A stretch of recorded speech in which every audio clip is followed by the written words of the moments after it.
تو یہ در حقیقت میرا استحقاق نہیں ہے اور نہ میں اس کا اہل اور سزاوار ہوں۔ میں تو پہلے ہی گناہ کے موقع پر جہنم کا حقدار ہو چکا ہوں۔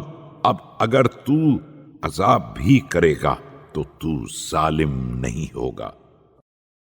خدایا، جب تو نے اب تک میرے عیوب کی پردہ پوشی کی ہے اور مجھے رسوا نہیں کیا ہے، اپنے کرم سے نرمی برتی ہے اور عذاب میں جلدی نہیں کی ہے، اپنے تفضل سے مجھے برداشت کیا ہے اور اپنی نعمتوں کو بدلا نہیں ہے اور اپنے احسانات کو مقدر نہیں بنایا ہے، تو اب میری مسلسل گریہ و زاری اور میری مسکینی کی شدت اور میرے بدترین موقف پر مہربانی فرما۔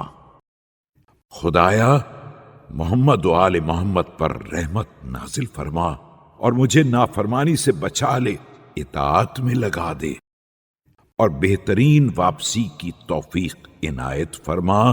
مجھے توبہ کے ذریعے پاک بنا دے، اپنی حفاظت سے میری تائید فرما، اپنی عافیت سے میرے حالات کی اصلاح فرما دے، مجھے مغفرت کی حلاوت کا مزہ چکھا دے اور مجھے اپنی معافی اور اپنی رحمت کا آزاد کردہ قرار دے دے۔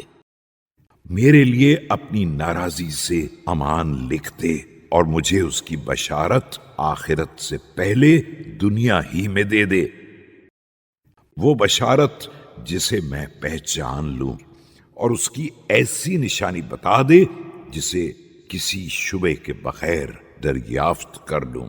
تیری وسعت میں یہ بات کوئی مشکل نہیں ہے اور تیری قدرت کے سامنے یہ مسئلہ کوئی دشوار نہیں ہے، بے شک تو ہر شے پر قادر ہے۔